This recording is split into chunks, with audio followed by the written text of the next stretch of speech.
कर रहे हैं सामाजिक विकास के कुछ थ्योरीज पर, कुछ सिद्धांत पर। ये थ्योरीज सोशल वर्क के नाम से भी जानी जाती हैं, सोशल डेवलपमेंट के नाम से भी थ्योरीज जानी जाती हैं, ठीक है। और लगभग हमने लास्ट 3 दिन से ये थ्योरीज पर ही डिस्कशन कर रहे हैं, लगभग 2 घंटे समझो। 7 बजे वाली क्लास भी मैं आप लोगों को प्रोवाइड कराता हूँ, ठीक है। तो जितनी भी थ्योरीज हैं सारी की सारी थ्योरीज मैं यहाँ पे इंक्लूड कर दूंगा आप सभी लोगों के लिए। आज का जो हमारा टॉपिक रहेगा, देख सकते हैं यहाँ पे एक क्वेश्चन है कि अल्बर्ट बैंडूरा का सामाजिक शिक्षण का सिद्धांत है जो सामाजिक विकास में, देखो सोशल डेवलपमेंट, ठीक है, डैश के महत्वपूर्ण पर या महत्व पर जोर देता है या बल देता है। 4 ऑप्शन है, अनुवांशिक प्रशिक्षण, स्वतंत्र अन्वेषण है, अवलोकनात्मक शिक्षण है और आंतरिक प्रेरणा है। चाहिए विकल्प क्या होना चाहिए? प्लीज़ एक बार अपने दृष्टिकोण को आप लोग बताएं, फिर मैं अभी इसका जवाब दूंगा, इसके बारे में पढ़ाऊंगा। प्लीज़ क्या ऑप्शन यहाँ पे सही होना चाहिए? सी होना चाहिए सर। हाँ, संदीप सिंह क्या बता सी रहे सही हैं? होना चाहिए सर। बस सी होना चाहिए। सी होना चाहिए, प्रेरणा। सी बिल्कुल सही जवाब। जिन बच्चों ने यहाँ पर ऑप्शन नंबर सी का चुनाव किया है वो अवलोकनात्मक शिक्षण है, जो सामाजिक शिक्षण के सिद्धांत के अंतर्गत सामाजिक विकास पर अधिक बल देता है। कैसे देता है जरा हम इस टॉपिक के माध्यम से देखेंगे। इसके नोट्स आप लोगों को मैंने कल भेज दिया है और यूनिट नंबर 7 की पूरी पीडीएफ बन चुकी है, मेरे पास है, और आज मैं आप लोगों को शेयर कर दूंगा यूनिट नंबर 7 की पूरी पीडीएफ। फिलहाल हमारा टॉपिक आज का जो है वो अल्बर्ट बैंडूरा का सामाजिक अधिगम का सिद्धांत है। नाम है, यहाँ पर नोट करते रहेंगे आप सभी लोग, सामाजिक अधिगम का सिद्धांत। मैं ऐसा इसलिए करवाता हूँ ताकि लिखने से, बार बार रिपीट करने से वो चीज़ें हमें याद होती हैं और हमें याद करने की आवश्यकता है, हमें याद करने की ज़रूरत है। तो सामाजिक अधिगम का सिद्धांत यदि परीक्षा में पूछा गया कि किस विद्वान के द्वारा दिया गया है तो नाम आता है अल्बर्ट बैंडूरा, अल्बर्ट बैंडूरा का नाम। इन्हें सामाजिक संज्ञानात्मक मनोविज्ञान के जनक कहे जाते हैं या मनोवैज्ञानिक जनक कहे जाते हैं। तो आप यहाँ पे नोट कर सकते हैं, परीक्षा में एक बार सवाल आया था और हाल ही में वो प्रश्न मैंने करवा रहा था तो उसमें देखा था, लिखा था कि सामाजिक संज्ञानात्मक सिद्धांत। क्योंकि संज्ञानात्मक का नाम जब आता है तो बच्चों का जवाब थोड़ा सा रुख बदल लेता है, क्योंकि संज्ञानात्मक में जीन पियाजे का नाम आ जाता है और सामाजिक में अगर नाम बात करते हैं तो लेव वाइगोत्स्की का आ जाता है। लेकिन जब सामाजिक और संज्ञानात्मक दोनों एक साथ आए और कहे कि यह सिद्धांत किसने दिया है, तब जवाब आ जाता है नाम अल्बर्ट बैंडूरा का। ठीक है, ध्यान से समझते चलिएगा। तो सामाजिक अधिगम सिद्धांत का प्रतिपादक अगर प्रश्न बनता है तो भी वहां पे नाम अल्बर्ट बैंडूरा का नाम हमें देखने को मिलता है।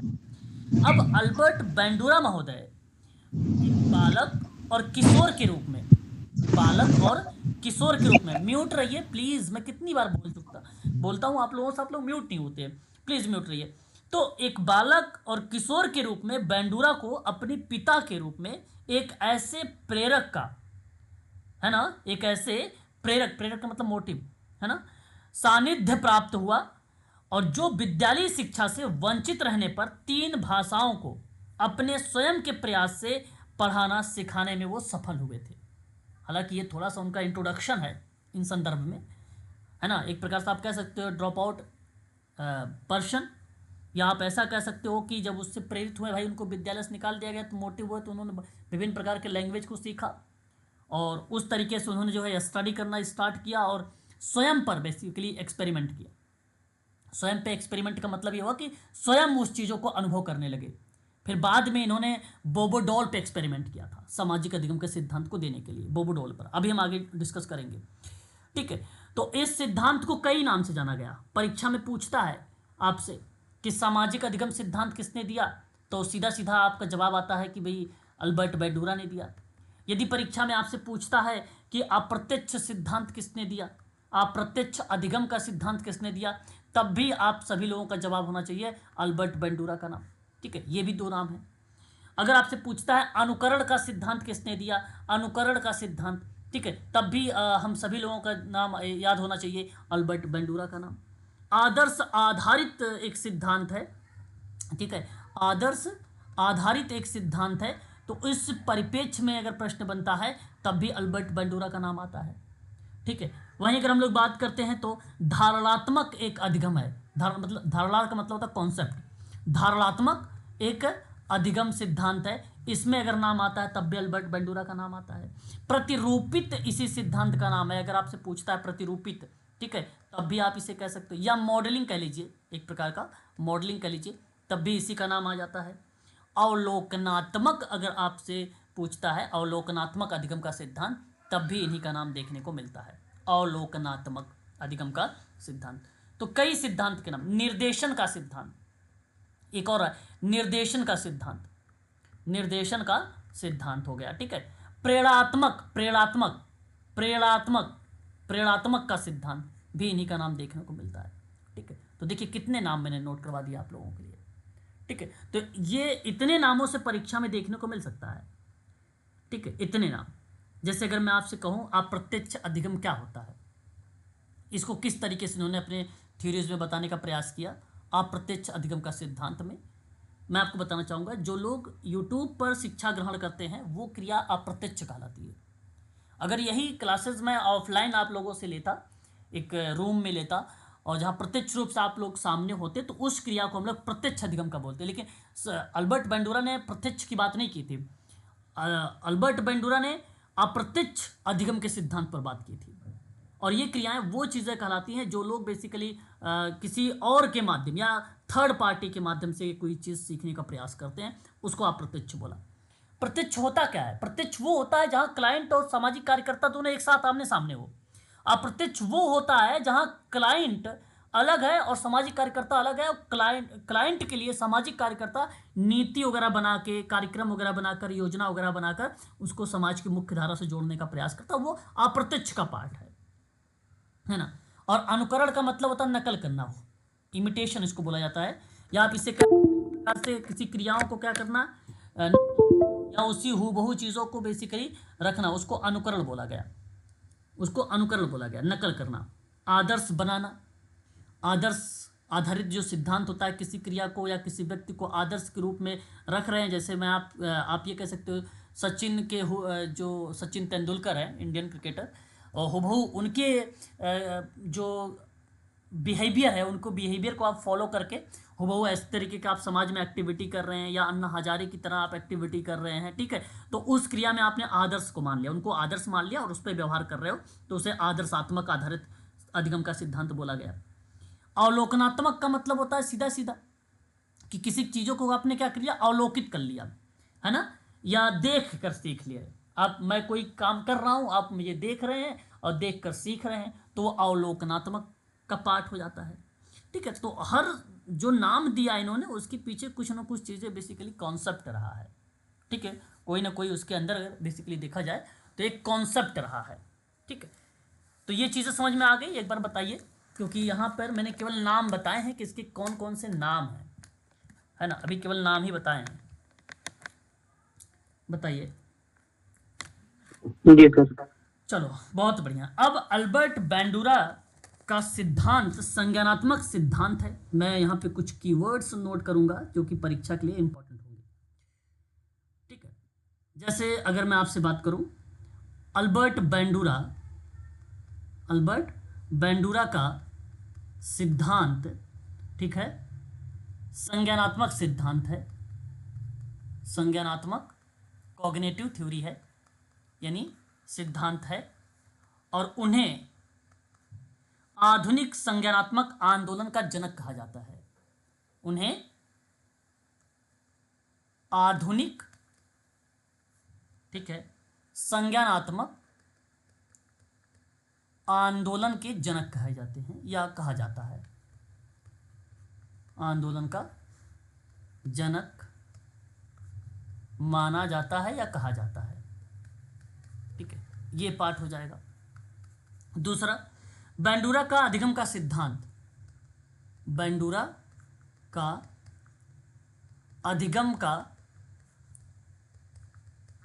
सिद्धांत सर्वश्रेष्ठ माना जाता है, सर्वश्रेष्ठ माना जाता है या माना गया है, क्योंकि क्योंकि उनका सिद्धांत मानता है कि ना सीखना भी सीखना है, ना सीखना भी सीखना है। ठीक है, ये बात जरूर ध्यान रखेंगे इसके संदर्भ में। जैसे मैंने आपसे बताया है पहले भी कि अगर आपसे कहा जाए कि बच्चा जो होता है वो नन्हा वैज्ञानिक होता है, ठीक है, ये स्टेटमेंट किसने कहा, तो जीन पियाजे का नाम आता है। एक आदमी यानी एक मनुष्य, एक बालक आवश्यकता लेकर पैदा होता है और आवश्यकता के साथ वो मर जाता है, ये स्टेटमेंट किसने बोला है, तब आप कहोगे कि अब्राहम मैस्लो ने। और यदि मैं आपसे कहूँ कि वो कौन सा सिद्धांत है जिसमें बताया गया कि ना सीखना भी एक प्रकार का सीखना है, ये किस विद्वान के द्वारा दिया गया है, तो आप बता सकते हो अल्बर्ट बेंडूरा, और सिद्धांत का नाम बता सकते हो सामाजिक अधिगम का सिद्धांत। ठीक है, तो ये 2-3 बातें हैं, इसको थोड़ा सा ध्यान में रखेंगे, आगे बढ़ेंगे। कई बार हम जिससे सीखना चाहते हैं, कई बार हम जिससे सीखना चाहते हैं, यानी ब्रैकेट में लिख लीजिए आदर्श, है ना, वो क्या कहलाता है, आदर्श कहलाता है, वो क्या कहलाता है, आदर्श कहलाता है। या आप कह लीजिए कि उससे प्रत्यक्ष ना सीखकर अप्रत्यक्ष,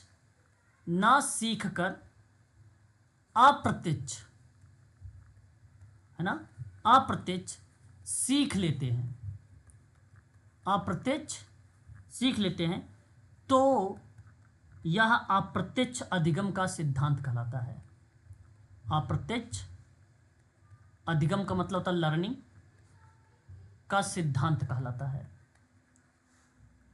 ठीक है, कहलाता है। ठीक है, आदर्श मॉडल को आप रिप्रेजेंट कर सकते हैं यहां पर। ठीक है, अगले पॉइंट में अगर हम बात करते हैं तो आप ये कह सकते हो कि हम आदर्श, ब्रैकेट में आप लिख लीजिए मॉडल, को देखकर, ठीक है, देखकर अवलोकन करके उनका अनुकरण करते हैं, अवलोकन करके उनका, ठीक है, उनका अनुकरण या नकल करके सीखते हैं,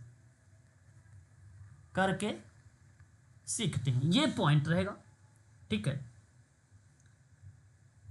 इतनी बात क्लियर हुई, प्लीज एक बार स्पष्ट करेंगे इस संदर्भ में। जी सर। ठीक है, आगे हम बात करते हैं कुछ और पॉइंट पर जो इंपॉर्टेंट रहेगा, वो भी परीक्षा के लिए। ये पॉइंट्स दे रहा हूं मैं आप लोगों को परीक्षा के लिए, इन केस अगर पूछ लिया तो। बेंडूरा ने अपने सिद्धांत के प्रतिपादन के लिए ठीक है, प्रसिद्ध बोबो, या आप कह लीजिए बर्नी गुड़िया, ब्रैकेट में लिखिए डॉल, का प्रयोग किया। बेंडूरा ने इसी सिद्धांत को निम्न तरीके से बेसिकली उसको प्रदर्शित किया, बेंडूरा ने निम्न तरीके से प्रदर्शित किया, जैसे मैं यहां पे नोट कर देता हूं। ठीक है, बेंडूरा के सिद्धांत को निम्न तरीके से प्रदर्शित किया या पेश किया। ठीक है, पेश किया। ठीक है, आप इस तरीके से चीज़ें रख सकते हैं। जैसे मैं अगर आपसे कहूँ आदर्श एक शब्द था इसमें, दूसरा शब्द था अवलोकन, तीसरा शब्द था धारणा, ब्रेक लिख सकते हैं आप अनुकरण भी यहाँ पर, और चौथा था प्रेरक। इस तरीके के उन्होंने यूज किया। आदर्श आप सबको पता है, आप जानते भी हैं, अभी भी मैंने बताया, जैसे गुरु हो गया, शिक्षक हो गया, कोच हो गया, है ना, क्रिकेट में। तो आप उसको हुबहू उस प्रक्रिया में आप अगर उतारने के प्रयास करते हैं तो उस कंडीशन में हम लोग आदर्श का नाम रखते हैं, है ना। अवलोकन की अगर मैं बात करता हूँ, जैसे मान लीजिए कहीं पर, जैसे आपने गुरु या शिक्षक या कोच जो भी चीज़ें देख रहे हैं, तो वो क्रिया आप कर कहाँ से, देख देख के सीख कहाँ से रहे हैं। तो आप कह सकते हो कि भाई टीवी हो सकता है, यूट्यूब हो सकता है ना, यूट्यूब हो सकता है, ठीक है, प्रवचन हो सकता है, सत्संग हो सकता है, सत्संग हो सकता है। इस तरीके से आप ऑब्जर्व करके चीज़ों को सीखने में आपको मदद मिलती है। तो वो चीज़ें कह सकते हो कि यहाँ पर अवलोकन का पार्ट होगा, यानी व्यवहार करते देख रहा है, यानी व्यवहार करते वो देख रहा है, ये वो पार्ट हो जाता है अवलोकन का।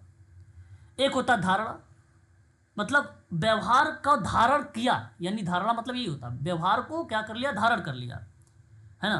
तो शिक्षा को जीवन में जो उतारना है, जैसे आपने किसी गुरु की कॉपी कर लिया, तो वह आपने क्या किया, उस धारणा को अपने जीवन में उतार रहे हो, उस हुबहू उस क्रिया को आप करने का प्रयास कर रहे हो।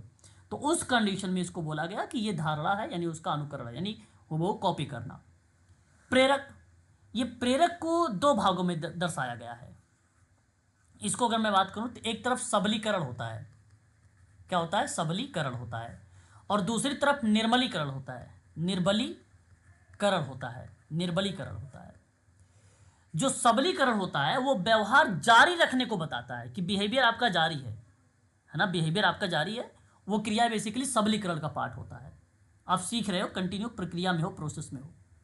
और निर्बलीकरण वो होता है जो बेसिकली गायब कर देना, या आप ये कह लीजिए कि भूल जाना, वो निर्बलीकरण का पार्ट होता है। कभी कभी हम क्या करते हैं, उसके व्यवहार किस तरीके से वो व्यवहार कर रहा था हम भूल जाते हैं, तो वो पार्ट जो बना वो निर्बलीकरण का बना। अगर वो क्रियाएं आप हूबहू उतार रहे हैं या सीख रहे हैं, उसके नक्शे कदम पर चल रहे हैं, तो उस प्रक्रिया को सबलीकरण का नाम दिया गया। ठीक है, तो ये बेसिकली इस सिद्धांत में निम्न तरीके से बेंडूरा ने प्रदर्शित किया। ये चार कुछ ऐसे मेन इसके वर्ड हैं। ठीक है, जब भी आदर्श शब्द मिले तो अल्बर्ट बेंडूरा, अवलोकनात्मक सिद्धांत भी मिले, धारणा मिले, अनुकरण मिले, प्रेरक मिले, तो वहाँ पर आप लोगों को ढूंढना होगा ऑप्शन में कि कहीं अल्बर्ट बेंडूरा है। यदि है तो फिर वो करेक्ट जवाब है। ठीक है, आगे देखिए, आगे अगर हम बात करते हैं इसी में, बाद में क्या हुआ, बाद में बेंडूरा ने अपने सिद्धांत को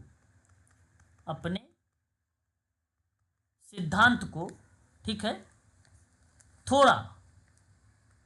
अपने सिद्धांत को थोड़ा परिवर्तित किया।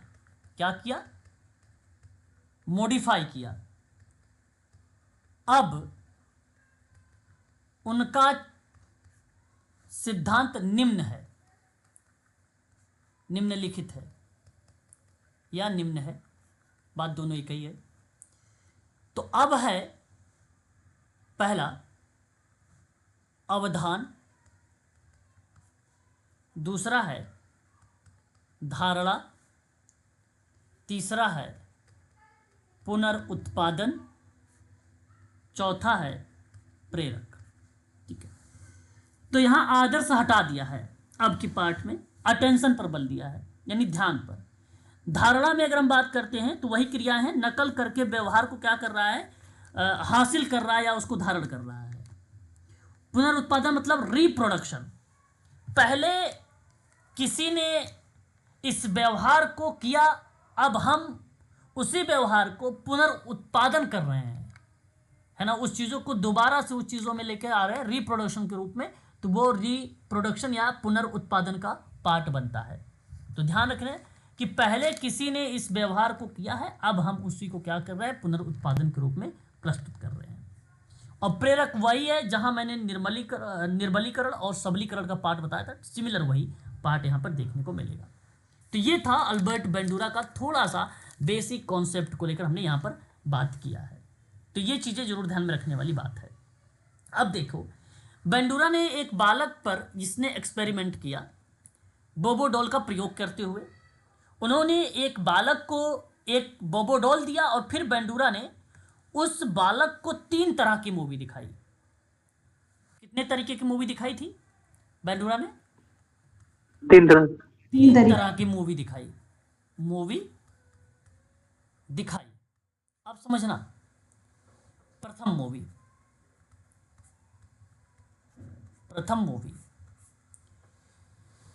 मूवी में सोशल वैल्यूज के बारे में बताया गया था। सोशल वैल्यूज का मतलब होता है सामाजिक मूल्य पर आधारित मूवी थी। सामाजिक मूल्य पर आधारित मूवी थी, सोशल वैल्यूज पे आधारित मूवी थी पहली वाली, जिसे देखकर बालक बोबो डॉल के साथ सामाजिक व्यवहार करता है। मूवी को देखा बालक ने और बोबो डॉल के साथ उसने सामाजिक मूल्यों पर आधारित इसके साथ व्यवहार किया। ये पहली मूवी थी, सोशल बिहेवियर को दर्शाता था पहली मूवी। दूसरी मूवी प्रेम पर आधारित थी। दूसरी मूवी जिसे देखकर बालक बोबो डॉल से स्नेह करता था, उसे सहलाता था। आप ऐसा कह सकते हो, उसे सहलाता था यानी स्नेह करता था। ठीक है, दूसरी मूवी में बोबो डॉल के साथ। तीसरी मूवी यानी थर्ड मूवी। ठीक है, जो थर्ड मूवी थी उसमें हिंसात्मक का मतलब था वायलेंट, दृश्य युक्त मूवी थी ये। वायलेंस या हिंसात्मक दृश्य युक्त फिल्म या मूवी थी, जिसे देखकर बालक ना बोबो डॉल का गर्दन मोड़ देता है। बोबो डॉल का, एक मिनट, बोबो डॉल का, आप थोड़ा सा यहाँ पे रुकिएगा। तो बोबो डॉल का क्या कर दिया उसने? गर्दन तोड़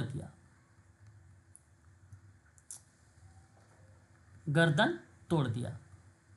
ठीक है, ये तीसरी मूवी में था, गर्दन तोड़ दिया।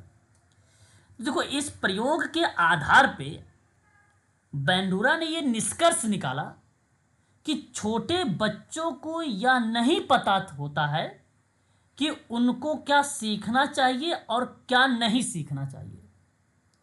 इसलिए बच्चों के सामने हमेशा आदर्श व्यवहार के प्रतिमान को प्रस्तुत करना चाहिए।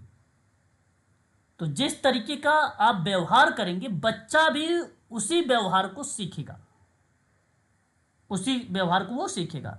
तो सामाजिक अधिगम के सिद्धांत के अनुसार अगर मैं आपसे बात करता हूं, तो सामाजिक वातावरण के समस्या के व्यवहारों का अवलोकन करके उनका अनुकरण करने के से नए व्यवहार को हम लोग सीख सकते हैं।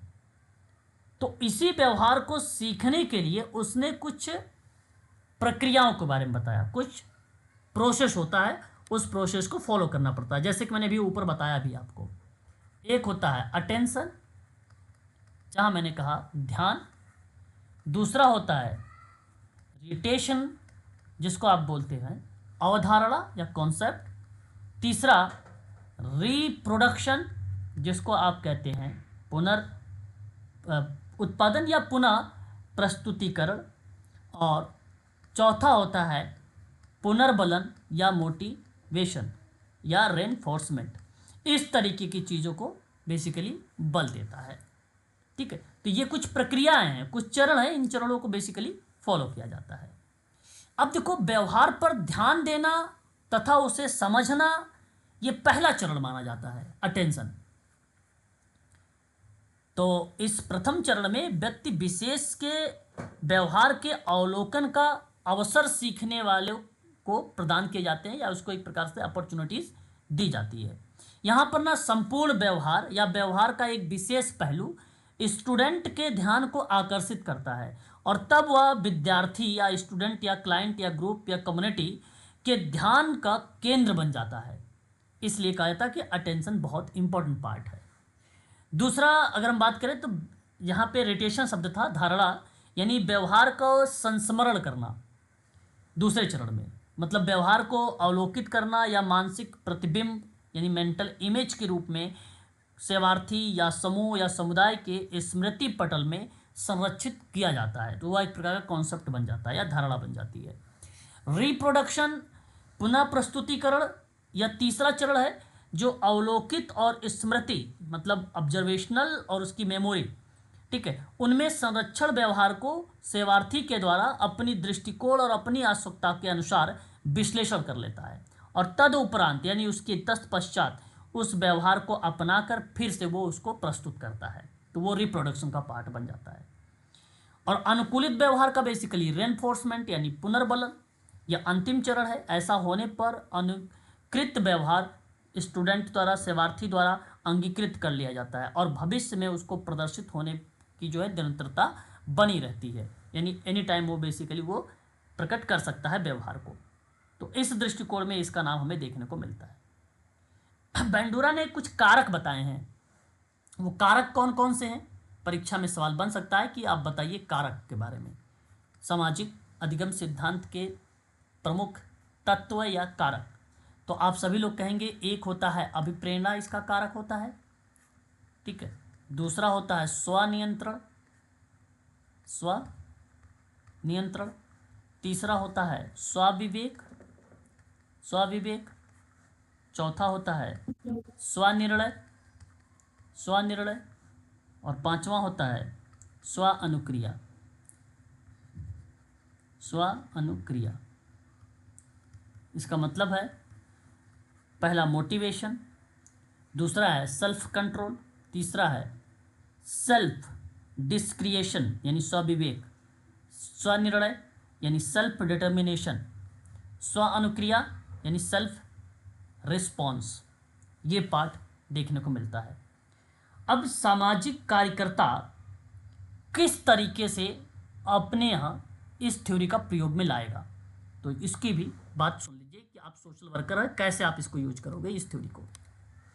तो मैं लिख सकता हूँ सामाजिक कार्यकर्ता के द्वारा निहितार्थ कुछ क्रियाएं, ठीक है।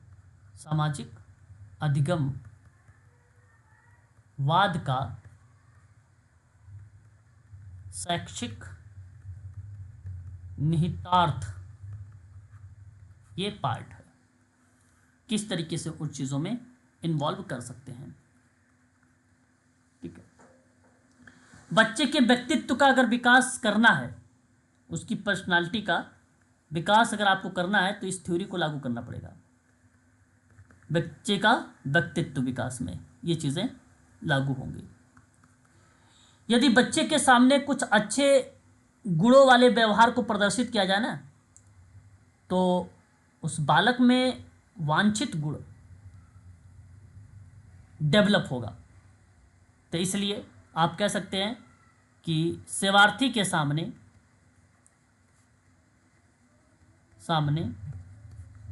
वांछित व्यवहार प्रकट करना, मतलब सकारात्मक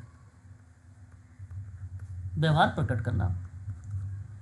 सोशल लर्निंग थ्योरी का जो मुख्य आधार है वो क्या है? अनुकरण। क्या है वो? अनुकरण। सेवार्थी के सामने आदर्श मॉडल प्रस्तुत करना चाहिए। सेवार्थी के सामने आदर्श मॉडल प्रस्तुत करना चाहिए। ध्यान रहे आप सबको भी, अगर घर में बच्चे हैं तो आज से ध्यान रखना, आदर्श व्यवहार उनके सामने प्रकट करना, ठीक है। बच्चों के सामने बुरे व्यवहार या अनैतिक व्यवहार से बचाना चाहिए उनको, है कि नहीं। सेवार्थी अवलोकन के द्वारा बहुत आसानी से सीख लेता है, अवलोकन के द्वारा। इसलिए हमें छोटी क्लास में व्याख्यान विधि की जगह प्रदर्शन विधि का प्रयोग करना चाहिए, क्योंकि बच्चा अवलोकन से सीखता है। सेवार्थी अवलोकन से सीखता है और एक सामाजिक कार्यकर्ता होने के नाते आप लोगों को व्याख्या विधि की बजाय, है ना, व्याख्या विधि के बजाय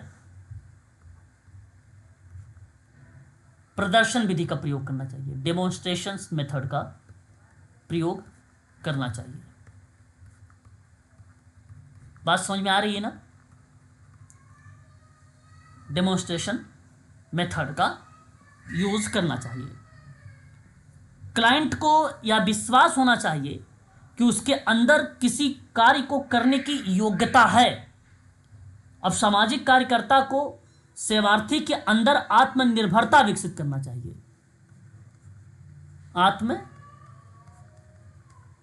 आत्मनिर्भरता विकसित करना चाहिए। ठीक है,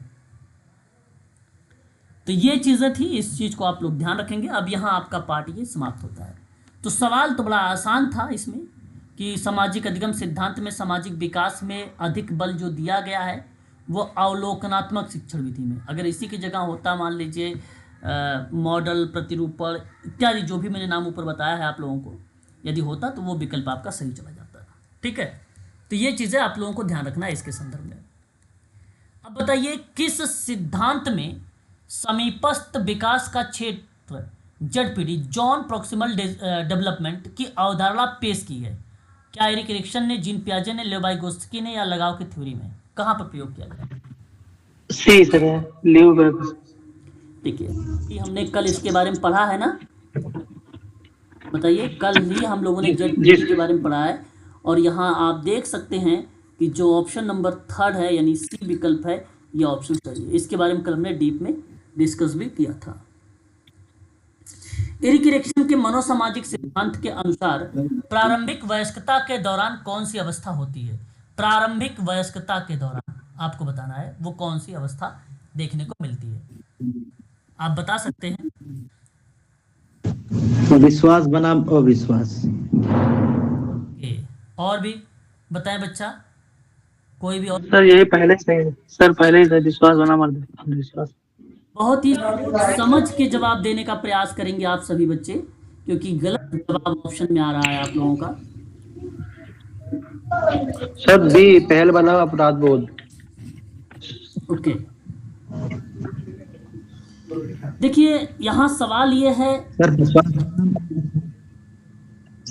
यहाँ सवाल ये है आपके सामने कि एरिक एरिक्सन ने मनोसामाजिक सिद्धांत में ना प्रारंभिक शैशवावस्था नहीं पूछा है, सवाल यहाँ पे बदल गया है, प्रारंभिक वयस्कता अवस्था पूछा है। और वयस्कता अवस्था के दौरान में आयु क्या होगी? तो होगा सर, ये होगा। अरे भाई ये कैसे होगा? मैं प्रारंभिक बाल्यावस्था। हाँ, यहाँ जो करेक्ट जवाब अगर हम बात करते हैं कि प्रारंभिक वयस्कता अवस्था पूछा गया है, प्रारंभिक शैशवावस्था ने, आप विश्वास बनाम आप विश्वास बोल रहे हो, प्रारंभिक शैशवावस्था का पार्ट है। यहाँ वयस्कता अवस्था है, वयस्कता को हम लोग एडल्टहुड बोलते हैं, अर्ली एडल्टहुड बोलते हैं। और उस अवस्था की अगर हम बात करते हैं तो उसमें कौन कौन से डेवलपमेंट क्राइसिस होते हैं? तो आत्मीयता बनाम अलगाव का पार्ट उसमें होता है ना? इस चरण में अंतर्गता संबंधों के विकास को, घनिष्ठता को केंद्रित करता है, और संबंध बनाने में अगर वो असमर्थ हो जाता है, अलग थलग महसूस करता है, तो उस क्रिया को हम लोग क्या दर्शाते हैं? अलगाव का या विलगन का। इसकी आयु सीमा आप कह सकते हो कि 18 से 40 वर्ष की आयु है, क्योंकि इसी आयु में व्यक्ति की शादी भी होती है ना? तो ये पार्ट बेसिकली दर्शाता है। नकारात्मक परिणाम यहाँ जानते हैं क्या है? नकारात्मक परिणाम ये है कि घनिष्ठ संबंध बनाने में उसको कठिनाई हो रही है, अकेलेपन की भावना को वो अनुभव कर रहा है, तो वो नकारात्मक परिणाम है, वो अलगाव बन गया। और पॉजिटिव शब्द क्या है, सकारात्मक परिणाम क्या है कि गहरे प्रतिबद्ध रिश्ते बनाने की क्षमता यहाँ पर बेसिकली विकसित हो रही है। ठीक है, शादी हो रही है, 18+ में आ रहा है, तो इसका मतलब है कि वो रिश्ते बनाने में जो उसकी क्रियाएं हैं वो बेसिकली विकसित हो रही हैं, तो उसे हम लोग सकारात्मक चीज़ों को दर्शाते हैं, है ना? सकारात्मक चीज़ों को दर्शाते हैं। तो मैं आशा करता हूँ कि एरिक एरिक्सन की ये जो छठी अवस्था है ये है आत्मीयता बनाम अलगाव आपको समझ में आ गया, क्योंकि मैं ये इसकी टॉपिक भी आप लोगों को बता चुका हूँ, है कि नहीं? करवा चुका हूँ ना? बोलिए यस या नो। जी सर, कराया है। जी सर। तो ये चीजें आप जी जरूर सर। ध्यान रखिए। अब एक सवाल और देखिए, आत्म आत्म प्रभावकारिता की अवधारणा किस सामाजिक विकास के सिद्धांत से जुड़ी हुई है? ये भी सवाल आपके सामने अच्छा है और मैं उम्मीद करता हूं कि आप जवाब सही बताएंगे। बी सर है। ओके, यहाँ आप कह रहे हैं कि ऑप्शन में हमारे सामने बी का करेक्ट ऑप्शन होना चाहिए, जीन जीन पियाजे। पियाजे का संज्ञानात्मक विकास सिद्धांत। अपने आत्म प्रभावकारिता की अवधारणा प्रश्न बना रहा है, बात को समझने का प्रयास करिएगा। अवधारणा मुख्य रूप से सामाजिक अधिगम का सिद्धांत है। आत्म प्रभावकारिता का मतलब जानते हैं क्या होता है? किसी व्यक्ति की वांछित परिणाम प्राप्त करने के लिए आवश्यक व्यवहारों का निष्पादन करने की क्षमता में विश्वास रखते हैं आप। तो आत्म प्रभावकारिता का यह शब्द अल्बर्ट बैंडूरा का है, और अल्बर्ट बैंडूरा अभी अभी आपने देखा सामाजिक अधिगम का या सामाजिक शिक्षण का सिद्धांत। तो इस प्रश्न का विकल्प जो होना चाहिए वो होगा आपका डी। आत्म प्रभावकारिता की अवधारणा का विकसित करने का जो श्रेय जाता है वो बैंडूरा को जाता है, बैंडूरा को जाता है। तो उच्च आत्म प्रभावकारिता निम्न स्थितियों में बढ़ी हुई प्रेरणा है, एक प्रकार की दृढ़ता और सकारात्मक परिणाम से जुड़ी हुई है, उसको आत्म प्रभावकारिता बोलते हैं। आत्म प्रभावकारिता किसी कार्य को सफलतापूर्वक करने के लिए या लक्ष्य प्राप्त करने की अपनी क्षमता में विश्वास रखता है, इसलिए वो पार्ट आत्म प्रभावकारिता बनती है। तो आत्म प्रभावकारिता, सामाजिक संज्ञानात्मक शिक्षण का सिद्धांत, ये दोनों क्रियाएं किसके नाम से आती हैं? सामाजिक शिक्षण के नाम से आती हैं, सोशल कॉग्निटिव थ्योरी के नाम से आती है। इसको SCT बोला जाता है। इसको डेवलप किया गया था 1986 में, 1986 में। ठीक है, तो ये चीज़ आपको थोड़ा सा यहाँ पे ध्यान में रखना होगा। ठीक है, आत्म नियामक शब्द आ जाए, आत्म चिंतनशील शब्द आ जाए, है ना, तो ऐसे शब्द अल्बर्ट बैंडूरा के हैं। ठीक है, समायोजन शब्द आ जाए, समावेशन शब्द आ जाए, आत्मसात शब्द आ जाए, ये शब्द किसके हैं? समावेशन, समायोजन, आत्मसात किसके शब्द हैं बताइए? अरे भाई, कल तो पढ़े हो कि नहीं पढ़े हो? कल की क्लास में थे आप लोग? हम नहीं थे सर। अरे सर, आप नहीं थे तो और बच्चे तो थे ना। और उसमें पूछ रहा हूं कि आत्मसात शब्द, समावेशन शब्द, समायोजन शब्द, जीन पियाजे। तो फिर कहाँ चले जाते हो इतने दूर तक? मतलब हनुमान जी की तरह आप लोगों को मुझे शक्ति याद दिलानी पड़ती है, हैं? पढ़ते नहीं हो? बताओ। जीन पियाजे का ये नाम है जहाँ संज्ञानात्मक विकास का सिद्धांत में नाम देखने को मिलता है। अभी कल ही हम लोगों ने इसके बारे में पढ़ा था। उसके बाद हमने देखा सामाजिक सांस्कृतिक शब्द। सामाजिक सांस्कृतिक शब्द में ZPD का नाम और इसका फोल्डिंग यानी सहारा देना, यानी सहारा देना, सहायता देना, इसका फोल्डिंग है ना। ये किसके शब्द हैं? ये शब्द किसके? लेव वाइगोत्स्की। लेव वाइगोत्स्की के शब्द हैं ये। बाकी तो इरिक इरेक्शन में जब भी नाम आता है तो भैया वर्सेस करके नाम आता है ना, वर्सेस करके नाम आता है। और इसका तो ये सिंपल तरीका भैया पहचान, ठीक है, बनाम, वर्सेस का मतलब बना। ठीक है, तो यहां आप आसानी से आइडेंटिफाई कर पाएंगे। नाम था आत्म प्रभावकारिता, आत्मनियमकता, आदर्शवाद, धारणा, अनुकरण, ऐसे शब्द आते हैं किसके? अल्बर्ट बैंडूरा के। तो यहां पर विकल्प आपका डी सही हो जाएगा। थोड़ा अच्छे से पढ़ाई करो, है ना। पढ़ी हुई चीज़ें आप लोग करते हो, जब गलत बात पे मुझे आती है गुस्सा। ठीक है, तो ऐसा काम मत करो। बताओ, कौन सा सिद्धांत बताता है कि व्यक्ति अवलोकन और अनुकरण के माध्यम से व्यवहार, नए व्यवहार सीखे जाते हैं? ये मैं बता चुका हूं। बताओ, अवलोकन और अनुकरण के बंडूरा। अल्बर्ट बैंडूरा। बंडूरा चौथा ऑप्शन। अल्बर्ट बंडूरा यानी ऑप्शन नंबर डी। यहाँ आपने अभी मुझे सकारात्मक आपने रिजल्ट बताया, जवाब बताया, और ऑप्शन नंबर यहाँ पर डी करेक्ट हो जाएगा। ठीक है, तो देख सकते हो कि प्रश्न ऐसे ही बनाए जाते हैं। ठीक है, तो सोशल वर्क में भी इसी तरीके की चीज़ें आपको देखने को, और हालांकि सोशल वर्क पढ़ ही रहे हो आप लोग, तो सवाल इसी तरीके के बनेंगे, आप लोग निश्चिंत रहें।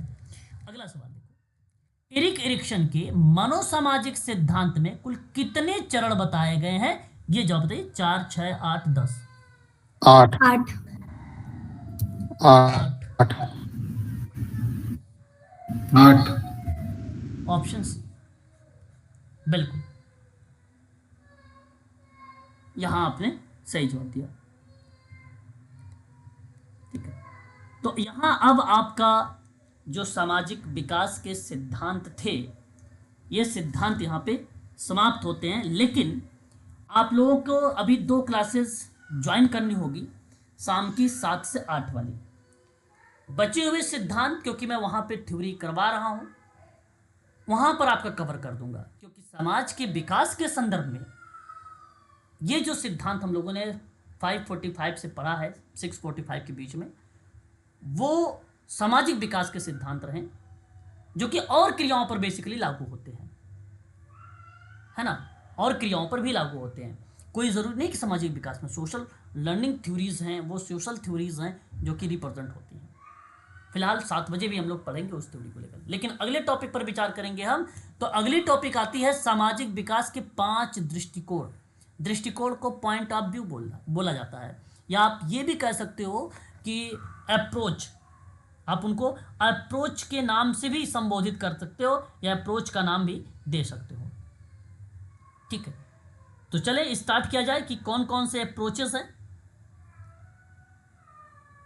5 अप्रोचेस के बारे में बात करेंगे हम लोग, जो अपने आप में बहुत इंपॉर्टेंट हैं। जैसे कि आपके सामने पहला अप्रोच, यहां पे थोड़ा सा उसको बेसिक चीज दी गई। पहला अप्रोच शीर्ष से विकास की ओर, आप इसे कह सकते हैं डेवलपमेंट, है ना, फ्रॉम द टॉप, इसको बोला गया शीर्ष से विकास को। अच्छा, इसकी इंग्लिश भी नीचे है। ठीक है, यहां पे देख सकते हैं डेवलपमेंट फ्रॉम द टॉप, ये शीर्ष से विकास की ओर। दूसरा है नीचे से विकास की ओर, यानी डेवलपमेंट फ्रॉम द बॉटम। तीसरा है क्षेत्रीय विकास, जिसको आप लोग बोलते हो सेक्टरल, आप शब्द को रिलेट करा सकते हो क्षेत्रीय में, क्षेत्रीय पार्ट में। ठीक है, और क्षेत्र के दृष्टिकोण, इन दोनों में अंतर क्या अभी मैं बताऊंगा आप लोगों से।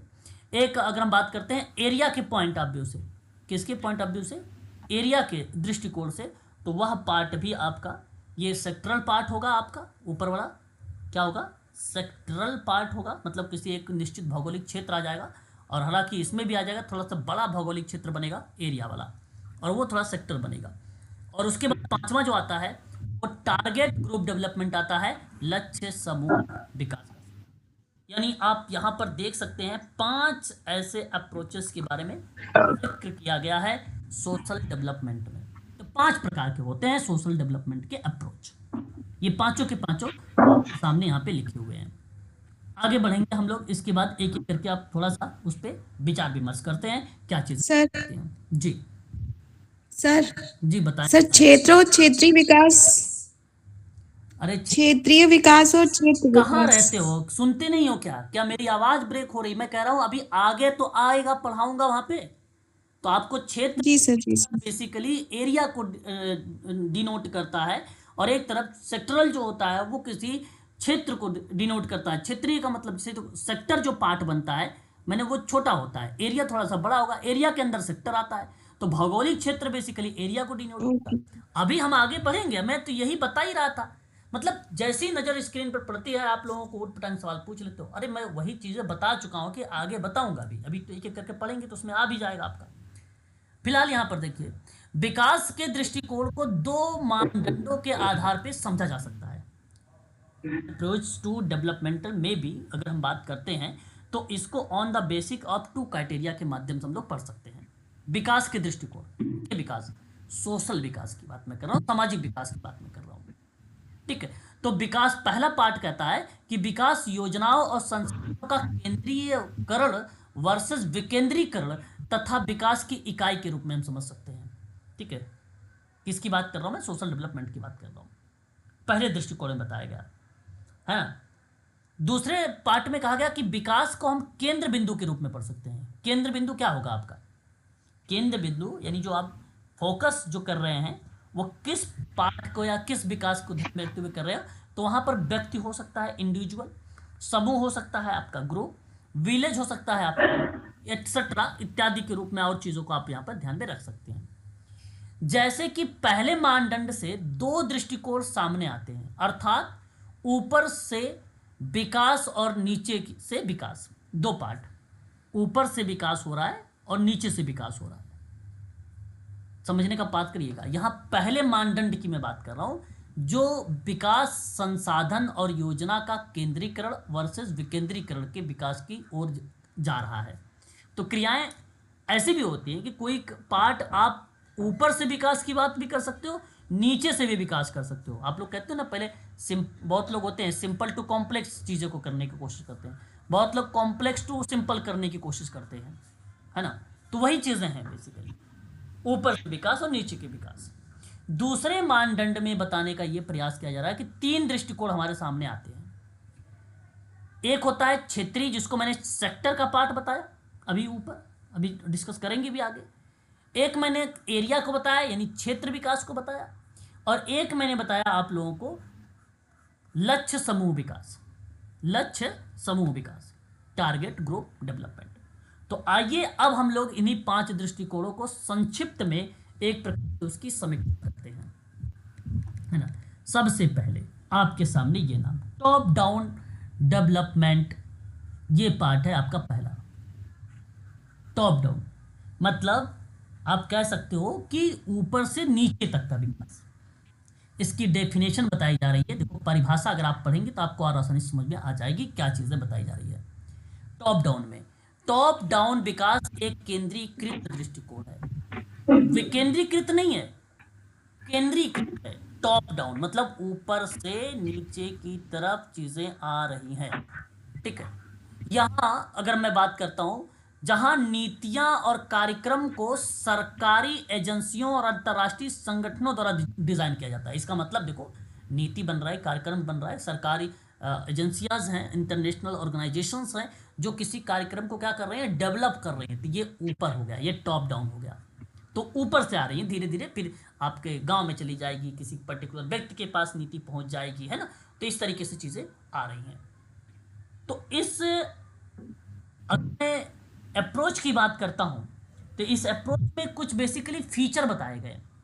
वो फीचर कौन कौन से थे? एक था आपका केंद्रीकृत योजना और निर्णय लेना, ये पार्ट ऊपर का पार्ट है। इसमें बड़े पैमाने पर कोई अगर प्रोजेक्ट बना रहे हैं आप लोग, या उस क्रियाओं में आप निवेश कर रहे हैं या इन्वेस्टमेंट कर रहे हैं, तो उस बड़ी परियोजना के दृष्टिकोण में नाला, नाली, सड़क इत्यादि चीज़ों के रूप में अगर आप बात कर रहे हो, या स्वच्छ योजना के परिप्रेक्ष्य में बात कर रहे हो, तो वह क्रियाएं क्या बन जाएगी, ऊपर से नीचे की ओर विकास की बात कर रही है। ये इसकी फीचर है, आप इसको पहचान लोगे इस तरीके से। सरकार ने कोई कार्यक्रम चलाया, कोई योजना चलाई, ये सास योजना है, सरकार के द्वारा चलाई गई है, बहुत सारी कार्यक्रम है, प्रधानमंत्री सड़क योजना सरकार। तो ये क्या है, ये ऊपर से नीचे की विकास की ओर चल रहा है, ये ऊपर से नीचे की ओर विकास चल रहा है। दक्षता और मानकीकरण पर ध्यान केंद्रित। दक्षता का मतलब होता है फोकस ऑन इफिशियंसी, दक्षता, इफिशियंसी एंड स्टैंडर्डाइजेशन, मतलब मानकीकरण के आधार पे ये चीजें की जा रही हैं।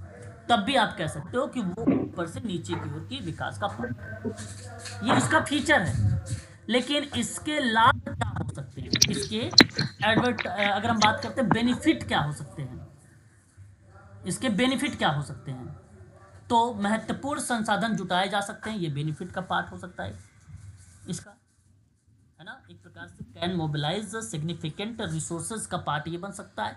दूसरी की बात अगर हम करते हैं तो बड़े पैमाने के मुद्दों को शीघ्रता से हल किया जा सकता है। बड़े पैमाने का कोई मुद्दा है, कोई लार्ज स्केल है, इश्यूज है, तो उसको हम क्या कर सकते हैं, आसानी से सॉल्व कर सकते हैं।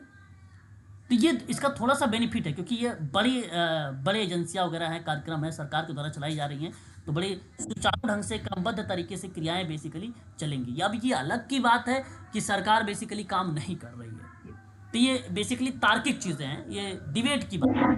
परंतु आपके नज़र से देखा जाए या हम सब के नज़र से अगर देखा जाए तो यहाँ वही बात होगी कि जो बड़े पैमाने पर जो इश्यूज हैं उसको शीघ्रता से हल किया जा सकता है, और वो कौन सा मॉडल के माध्यम से, तो टॉप डाउन डेवलपमेंट मॉडल के माध्यम से सोशल डेवलपमेंट किया जा सकता है, और ये बात सत्य है, इसका बेनिफिट है। लेकिन वहीं अगर हम बात करते हैं तो कुछ उसके नुकसान की भी बात की गई है, लॉस भी होता है कुछ। जैसे यहाँ लॉस के बारे में किस तरीके से बात बताई जा रही है, इसको आप ध्यान से देखिएगा। स्थानीय आवश्यकताओं के प्रति उत्तरदायी नहीं हो सकता है, क्योंकि देखो बड़े एरिया पे है तो वो पार्ट सीधा सीधा कंट्री को रिलेट करा सकता है, स्टेट को रिलेट करा सकता है। चलो स्टेट के नीचे आओगे तो डिस्ट्रिक्ट वगैरह को रिलेट करा सकता है ना, डिस्ट्रिक्ट के नीचे आओगे तो मंडल वगैरह को रिलेट करा सकता है, ऐसा चीज़ें देखने को मिल सकता है। परंतु अगर हम बात करते हैं स्थानीय आवश्यकताओं को लेकर, जहाँ छोटी छोटी चीज़ें पे आ जाती है, लोकल एरिया पर आ जाती है बात, तो वहाँ थोड़ा सा ये बेसिकली लचीलापन दिखा सकता है, ढीलापन दिखा सकता है। तो इसलिए ये कहा गया कि स्थानीय आवश्यकताओं के प्रति उत्तरदायी नहीं हो सकता, उतना रिस्पॉन्सिबल नहीं हो सकता है। दूसरी बात ये कहता है कि निर्भरता एवं स्वामित्व की कमी भी हो सकती है इसमें, है ना, मतलब लैक ऑफ ओनरशिप की चीज़ें देखने को मिल सकती है, कैन लीड टू डिफिशियंसी चीज़ों को देखने को मिल सकती है। तो उन दृष्टिकोण में हम किसे कह सकते हैं कि निर्भरता और स्वामित्व की कमी हो सकती है, कमी, लक, एक प्रकार का लक की बात कर रहा हूँ, लक मतलब लकी हो जाता है, लक यहाँ पे लकी, यहाँ लक शब्द यूज हुआ है, जिसकी कमी यानी अभाव, आप यहाँ पे अभाव कह लीजिए, अभाव, ठीक है। तो एग्जाम्पल तौर पे अगर मैं बात करता हूँ तो बड़े पैमाने की जो बुनियादी स्ट्रक्चर्स परियोजनाएं होती हैं, जैसे पायलट प्रोजेक्ट योजना हो गया, इटावा पायलट योजना हो गई, गुड़गांव योजना हो गई, उन योजनाओं के लिए ये बेनिफिट के रूप में रिप्रेजेंट हो सकता है, क्योंकि वो एक बड़े स्तर पर काम करता है। गरीबी उन्मूलन की बात करते हैं तो यहाँ पर एक प्रकार से अगर हम बात करें तो ये राष्ट्रीय लेवल का काम हो सकता है, यानी इंटरनेशनल नेशनल लेवल का काम हो रहा है, तो ये चीज़ें हो सकती है। कोविड-19 को लेकर ध्यान में सबको जागरूक करना था, वो क्या था, वो इंटरनेशनल लेवल की कार्य थी, इंटरनेशनल लेवल की कार्य थी। तो ये एक प्रकार का वो चीज़ें दर्शाई गई हैं जो एग्जाम्पल के तौर पर जहाँ यूज़ होता है टॉप डाउन डेवलपमेंट अप्रोच, किसके अंदर, सोशल डेवलपमेंट के अंदर, ठीक है। तो आपसे केवल परीक्षा में ये पूछा जा सकता है कि टॉप डाउन डेवलपमेंट होता क्या है, इसकी डेफिनेशन पूछी जा सकती है, टॉप डाउन का डेफिनेशन पूछी जा सकती है। तो आपके पास कीवर्ड पता होना चाहिए कि नीति कार्यक्रम को सरकारी एजेंसी या इंटरनेशनल ऑर्गेनाइजेशन के द्वारा कोई क्रिया, कोई एक्टिविटी, कोई परियोजना, कोई कार्यक्रम, कोई नीति का क्या किया जा रहा हो, डिज़ाइन किया जा रहा हो, तो वहाँ पे टॉप डाउन अप्रोच को लगा देंगे, बस ये आइडेंटिफाई करो। या तो आपसे पूछेगा कितनी आपको पहचानना है, पहचान करो कि सोशल डेवलपमेंट के कौन से अप्रोच हैं, आपको या तो पहचान करना पड़ेगी, या तो आइडेंटिफाई करनी पड़ेगी, या तो उसकी डेफिनेशन बतानी पड़ेगी। ये बात जरूर ध्यान में रखिएगा। किसमें, किंग जॉर्ज मेडिकल यूनिवर्सिटी की बात मैं कर रहा हूँ, यूजीसी नेट में थोड़ा सा इसके अंदर पढ़ना पड़ता है नेट में, ठीक है। आगे बात करते हैं दूसरे मॉडल पर, अप्रोच। पहला समझ में आ गया है, एक बार स्पष्ट करेंगे तो फिर मैं आगे बढ़ूंगा। जी सर। जी सर, आगे। अच्छा, मैं एक सवाल बनाता हूँ, पहले वाले को ध्यान में रखते हुए थोड़ा सा विचार करना और सोचना। मैंने एक सवाल ये बनाया, मैंने कहा कि राजधानी में बैठे मंत्री, मैं नोट कर देता हूँ, क्वेश्चन नोट करता हूँ तो और अच्छे समझ में आएगा आपको। क्वेश्चन बना रहा हूँ एक अप्लाइड टाइप का, आपको थोड़ा सा विचार करना होगा कि अगर इनकेस सवाल बनता है तो किस तरीके से बनेगा। मैंने एक सवाल बनाया कि राजधानी में, अब बहुत बच्चे होंगे कि जो पढ़े हैं अच्छे से वो समझ जाएंगे, यार तो राजधानी की बात हो रही है तो इसका मतलब स्टेट वगैरह कहीं बात हो रही है, तो सीधा सीधा टॉप डाउन की बात करेंगे, वो तो सीधा सीधा बात करेंगे, ये कीवर्ड के रूप में है। फिलहाल आगे सवाल देखिए, राजधानी में बैठे मंत्री और उच्च अधिकारी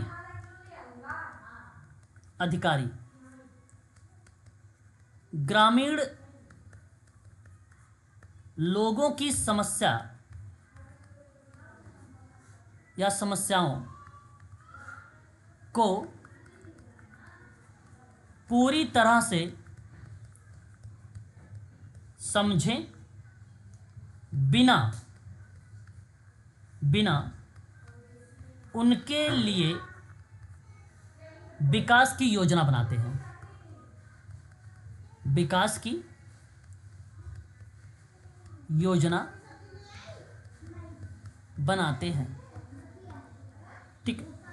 अब सवाल ये कहता है कि भाई राजधानी में बैठे मंत्री हैं, उच्च अधिकारी ग्रामीण लोगों की समस्या को पूरी तरह से समझे बिना, समस्या को समझे नहीं उसके बिना, ठीक है, एक विकास परियोजना बनाते हैं। तो बताइए इस प्रश्न का विकल्प में क्या ऑप्शन होना चाहिए? शीर्ष से विकास। बिल्कुल, यहां पे ऊपर से नीचे की ओर जो विकास का पार्ट है, क्योंकि प्रश्न सिंपल बन गया। कहां देखिए, यहां तो केवल घुमाने वाली बात है, ये बिना लिख देना, ये तो केवल घुमाने वाली बात है। यहां प्रश्न ये बन गया कि मंत्री, उच्च अधिकारी, ग्रामीण के जो लोग हैं वो, मतलब जो अधिकारी लोग हैं वो ग्रामीण के लोगों की प्रॉब्लम्स को आइडेंटिफाई नहीं किया है। अपनी प्रोजेक्ट बनाना है, अपनी नीति बनानी है जिससे लोगों को विकास होगा। इस तरीके के माइंड में उनका चल रहा है कॉन्सेप्ट, लोगों के पास विकास होगा या उन क्रियाओं पर बात चलेगी, आगे बढ़ेगी, और उनको ध्यान में रखते हुए किसी विकास की वो योजना बना रहे हैं, किसी के डिजाइन कर रहे हैं वो। तो उस दृष्टिकोण में आप सबका ऊपर से नीचे तक विकास का दृष्टिकोण विकल्प में सही होगा, है ना। ये पॉइंट आपका सही जाएगा फिर वहां पर। ठीक है, अगला सवाल में हम बढ़ेंगे, अगला टॉपिक की तरफ, और नीचे से ऊपर की ओर है। सवाल आसान बन गया है और ये बात आप भलीभांति तरीके से जानते हैं कि ये बॉटम अप कहलाता है। बॉटम अप डेवलपमेंट अप्रोच कहलाता है। इसका मतलब क्या हुआ कि नीचे से ऊपर की ओर का जो विकास होगा वो विकास प्रक्रिया में सामुदायिक भागीदारी और स्थानीय स्वामित्व पर बल देगा, यानी जोर देगा। अब देखो, मैं ऊपर वाले में क्या बोल रहा था आप लोगों से, मैं ऊपर वाले में ये कह रहा था कि policies and program and design and implement by government agency and international organisation. But मैं आपको यहां पर क्या बताने का प्रयास कर रहा हूं, किसमें, बॉटम अप में, कि community participation and local ownership in the development process. तो आपका जवाब सीधा सीधा बनना चाहिए कि बॉटम अप जो डेवलपमेंट अप्रोच है वो पार्ट इसके अंतर्गत शामिल होगा। तो देखो, उसको नीचे आ गया थोड़ा सा। अब ये ना पहले कम्युनिटी पर, फिर पार्टिसिपेट पर, फिर आगे बात करेगा नेशनल लेवल पर, इंटरनेशनल लेवल पर, धीरे धीरे। जैसे एनजीओ की बात मैं करूं तो पहले एनजीओ फ्री ऑफ कॉस्ट चलाते थे, निःशुल्क। आज भी लोग बहुत चलाते हैं एनजीओ। 5 साल हो जाने के बाद, 3 साल हो जाने के बाद उस एनजीओ को रजिस्ट्रेशन करवाया जाता है, चाहे आप ट्रस्ट के अकॉर्डिंग करवाओ, चाहे आप बेसिकली उसके अकॉर्डिंग करवाओ। अच्छा, नेशनल ट्रस्ट बेसिकली एक चीज़ बता दूं आप लोगों को, यहाँ पे हटाया भी जा रहा है। अब ये समझो नल है, जीरो है नेशनल ट्रस्ट। अब इसकी जगह जो रोल ले रहा है वो कंपनी एक्ट ले रहा है, कंपनी एक्ट ले रहा है इसका रोल। कारण ये है कि यहाँ पे रक्त संबंध बेसिकली जो लोग रहेंगे वो ओनरशिप की भूमिका नहीं अदा कर सकते, कोई अन्य पार्टी भी कर सकती है। नेशनल ट्रस्ट में ऐसा था कि कोई रिलेशन का ही व्यक्ति हो वो रजिस्ट्रेशन करवा सकता था, उसके ट्रेजरर, वाइस प्रेसिडेंट बन सकता था। बट कंपनी एक्ट के थ्रू ऐसी बात नहीं कही गई है। कोई भी व्यक्ति हो, जैसे आपने कंपनी खोला, अब जरूरी नहीं कि आप अपनी वाइफ को बनाना चाह रहे हो, ठीक है, मे भी बना सकते हो फिर भी, लेकिन बल नहीं देता है उस पर कि वही होनी चाहिए। नेशनल ट्रस्ट में बोला जाता था कि वो होना चाहिए, कंपनी एक्ट में ऐसा नहीं। तो ये थोड़ा सा ध्यान देने वाली बात है। अगर इनकेस अप्लाइड सवाल बनाता है, उसके बारे में पूछता है, तो ये चीज़ें पूछ सकता है, मे भी, है ना। तो देखो, धीरे धीरे कंपनी, अब एनजीओ थी पहले, एनजीओ पहले बनाया गया, फिर स्थानीय स्तर पर बनाया गया, फिर उसको रजिस्ट्रेशन कराया गया, फिर वो जिला के स्तर पर बना, फिर उसके बाद धीरे धीरे वो बढ़ते बढ़ते एक दिन वही एनजीओ इंटरनेशनल लेवल पर बन गई। तो यही बात बन गया टॉप डाउन, तो बॉटम अप डेवलपमेंट। बॉटम नीचे से उठी थी और धीरे धीरे ऊपर आ गया एक एनजीओ। ठीक है, तो ये चीज़ें बताई जा रही है इसमें। इसके फीचर क्या होते हैं, जैसे कि अभी अभी मैंने ऊपर आपको बताया था कि जो टॉप डाउन होता है वो बेसिकली केंद्रीकृत होता है, और यहाँ अगर हम बात करते हैं तो डिसेंट्रलाइजेशन यानी विकेंद्रीकरण होता है। अच्छा, मैं आपको बताता हूँ इसके बारे में, ये होता क्या है कि विकेंद्रीकृत निर्णय प्रक्रिया। इसका मतलब सिंपल है सर कि एक मैनेजमेंट की जो लोगों के एक बड़े समूह को निर्णय लेने की शक्ति देती है। यहाँ बेसिकली क्या बन रहा है कि लोगों के एक बड़े समूह को निर्णय लेने के लिए शक्ति दे रही है, तो उस प्रक्रिया में से विकेंद्रीकरण का नाम दिया गया। इसका उपयोग ना किसी भी संगठन में किया जा सकता है जिसमें खासकर कॉरपोरेशन या गवर्नमेंट शामिल हो, जिसमें और सरकार अगर शामिल है तो उस प्रक्रिया में बेसिकली विकेंद्रीकरण का पार्ट माना जाता है। तो गवर्नमेंट इसमें भी शामिल रहेगी। ऐसा नहीं कि गवर्नमेंट केवल टॉप डाउन में रहेगी, बॉटम अप में नहीं रहेगा, नहीं, बॉटम अप में भी गवर्नमेंट रहेगी, लेकिन ये नीचे से रहेगी। वहाँ ऊपर से था, यहाँ नीचे से रहेगी, बस बॉटम से। ये दूसरे जमीनी स्तर के पहल और समुदाय नेतृत्व वाली परियोजनाएं बेसिकली यहाँ पर रोल अदा करेंगी। ठीक है, तो समुदाय के आधार पे जैसे जो योजनाएं बनी, जैसे आपने पढ़ा होगा समुदाय आधारित सामुदायिक विकास परियोजना सन 1952 की, याद है आप लोगों को? 1952 में आया था, भूल गए क्या? सामुदायिक जी सर। योजना कब आई थी? 1952 में नहीं सर, याद है। याद है ना? बहुत बढ़िया, बहुत कौन? याद रखना। तो ये जमीनी स्तर के आधार पे कम्युनिटी में एक शुरू करने वाली योजना थी। तो वो क्या थी? वो बॉटम से शुरू की गई थी, बॉटम से की गई थी, मतलब नीचे से शुरू की गई थी, जमीनी स्तर से शुरू किया गया था। और इसी प्रक्रिया में कह रहा है कि सशक्तिकरण और स्थिरता पर ध्यान भी केंद्रित करता है। और ये बड़ा आसान पार्ट है आपसे अगर हम बात करें, फोकस ऑन एम्पावरमेंट एंड जो है स्थिरता। स्थिरता का मतलब क्या होगा? सस्टेनेबिलिटी, है ना?